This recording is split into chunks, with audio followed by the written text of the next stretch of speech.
VT Bulletin sponsored by उत्तम Singh academy Rewa. नमस्कार, Vindhya times में आपका स्वागत है। हाजिर हैं आज की बुलेटिन की खबरों के साथ। पहली खबर की बात करते हैं। रीवा में NSUI के छात्र छात्राओं ने कोठी कंपाउंड हनुमान मंदिर के पास आज हवन किया और यह हवन भाजपा सरकार को सद्बुद्धि दिलाने के लिए किया गया। NSUI के छात्रों ने प्रधानमंत्री मोदी और मध्य प्रदेश के मुख्यमंत्री शिवराज सिंह चौहान का फोटो रखकर हवन किया और बढ़ती महंगाई की मार का नारा लगाते हुए दिखाई दिए।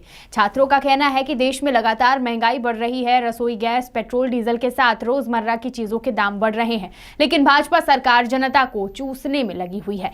छात्रों ने कहा कि इस हवन के माध्यम से भारतीय जनता पार्टी को सद्बुद्धि देने के लिए यह हवन करवा रहे हैं। होली के दिन शांति व्यवस्था बनाए रखने के लिए रीवा पुलिस तैनात थी। पूरी चाक चौबंद व्यवस्था के बीच आम जनता ने होली का त्योहार मनाया और इस चीज को लेकर शिवसेना द्वारा आज पुलिस अधिकारियों और कर्मचारियों को सम्मानित किया गया।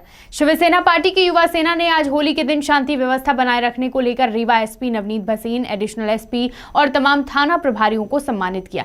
उन्होंने कहा कि होली के दिन लोग नशा करके अपराध करते हैं, लेकिन इस वर्ष पूरे जिले में कड़ी व्यवस्था पुलिस द्वारा रखी गई थी, जिसके कारण रीवा में कोई भी अप्रिय घटना नहीं घटी। उन्होंने कहा कि शिवसेना पार्टी यह सम्मान करती है और प्रशासन को शुभकामनाएं देती है। रीवा में नवनिर्मित super multi speciality hospital Minerva में आज रीवा विधायक राजेंद्र शुक्ला ने निरीक्षण किया। आपको बता दें कि हॉस्पिटल में उच्च गुणवत्ता और अत्याधुनिक मशीनें उपलब्ध हैं और डॉक्टरों की एक टीम भी 24 घंटे की सुविधा में उपलब्ध रहती है। निरीक्षण के बाद रीवा विधायक राजेंद्र शुक्ला ने यह कहा कि विंध्य के लिए यह गौरवान्वित कर देने वाली बात है और ऐसे हॉस्पिटल रीवा में भी सुचारू रूप से शुरू हो रहे हैं।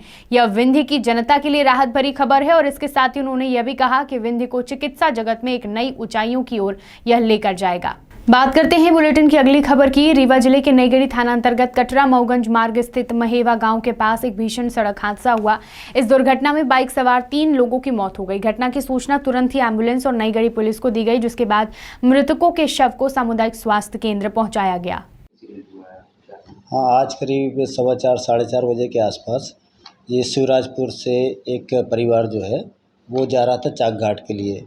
मोटरसाइकिल चला रहे थे जो नीरज शुक्ला, और उधर से एक महेवा गढ़ कटरा तरफ से एक बोलेरो कार आ रही थी, उसके द्वारा इस मोटरसाइकिल को टक्कर मारी गई। मोटरसाइकिल की टक्कर लगने से वो स्पॉट पे ही 3 लोगों की मौत हो गई। इसमें एक तो चालक थे जिसका नाम है नीरज शुक्ला, 35 वर्ष उम्र है उनकी सास बैठी हुई थी पीछे, जिनका इलाज कराने के लिए वो ले जा रहे थे। वो ममता तिवारी, वो 48 वर्ष उम्र है उनकी, और उनकी एक मासूम बच्ची थी 3 वर्ष की, जिनकी तीनों की मौत हो गई है। शवों को वहाँ पर हॉस्पिटल लाया जा चुका है। साथ में पुलिस अपनी वैधानिक कार्रवाई कर रही है। अगली खबर शहडोल जिले से। शहडोल जिले के सुहागपुर थाना क्षेत्र के ग्राम चांपा में जमीनी विवाद को लेकर 2 पक्षों में विवाद हो गया और देखते ही देखते विवाद इतना गहरा गया कि एक पक्ष के लोगों ने दूसरे पक्ष पर चाकू से हमला कर दिया। चाकू के इस हमले में एक युवक की मौके पर ही मौत हो गई, वहीं दूसरा जिंदगी और मौत के बीच लड़ाई लड़ रहा है। मामले की जानकारी लगते ही ADGP ने मौके पर पहुंचकर जायजा लिया। वहीं इस हमले में फरार आरोपियों की पुलिस सरगर्मी से तलाश कर रही है। शहडोल से पंकज राव की रिपोर्ट। सोहागपुर थाना क्षेत्र में घटना हुई, क्या मामला? सोहागपुर थाना क्षेत्र में गांव है ग्राम चापा, जो मेडिकल कॉलेज के पास में है।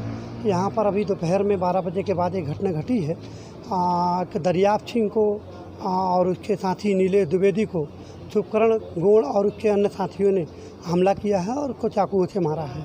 और मौके पर जो है संघर्ष हुआ है ज़मीनी विवाद को लेकर। और इस बात पर से जैसे ही पुलिस को खबर मिली है, तत्काल थाना प्रभारी सोहागपुर और DSP हेडक्वार्टर सुश्री सोनाली गुप्ता और मैं खुद भी मौके पर आया हूं। और यहां पर जो हम लोगों को प्रारंभिक जानकारी मिली है वो ये मिली है कि किसी रिटायर्ड डिप्टी कलेक्टर साहब की कोई ज़मीन है और ज़मीन में प्लाटिंग का काम चल रहा था। उसके ज़मीनी विवाद को लेकर 2 लोगों में संघर्ष हुआ है और शुभकरण गोड़ और उसके साथियों ने दरियाप सिंह के ऊपर हमला किया है और उसकी एक साथी और है नीलेश द्विवेदी, उसको घायल किया है। घायलों को हमने तत्काल यहाँ मेडिकल कॉलेज भिजवाया है और आरोपियों की हम तलाश कर रहे हैं। उस पर तत्काल मौके की कार्रवाई जो कर सकते हैं वो सोहागपुर थाना के द्वारा की जा रही है। सीधी जिले के कुसमी जनपद पंचायत के ग्राम पंचायत सोनगढ़ में करीब 10 अरब की लागत से गौड़ परियोजना से बांध स्वीकृत हुआ था। पहले ये बांध जलापानी में स्वीकृत था, लेकिन अब गौड़ परियोजना के अधिकारी बांध सोनगढ़ में बना रहे हैं, जिसके विरोध में ग्रामीण करीब 1 महीने से धरना प्रदर्शन लगातार कर रहे हैं। 1 महीना पूरा हो गया और अब किसान ग्रामीण उसी आंदोलन के स्थान पर जल सत्याग्रह आंदोलन शुरू कर दिए हैं।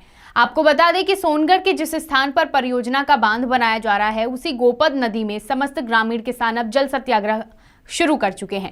पूर्व नेता प्रतिपक्ष अजय सिंह राहुल, सिहावल विधायक कमलेश्वर पटेल आंदोलन स्थल पर इसके पहले पहुंच चुके हैं। उन्होंने लोगों को आश्वासन भी दिया है कि अब उस स्थान पर बांध नहीं बनेगा, इसके लिए चाहे उन्हें कोई भी लड़ाई लड़नी पड़े। दूसरी तरफ भाजपा के क्षेत्र धौहनी विधायक कुंवर सिंह टेकाम ने भी आंदोलनकारियों को भोपाल में बुलाकर अपने स्तर से पहल करने की कोशिश की थी, लेकिन हाल फिलहाल उनकी ये कोशिश कामयाब नहीं हो सकी है, जिसके चलते ग्रामीणों को सत्ताधारी दल और सरकार की तरफ से कोई संतुष्टि न मिलने से ये आंदोलन नए आयाम के तहत आगे बढ़ता जा रहा है।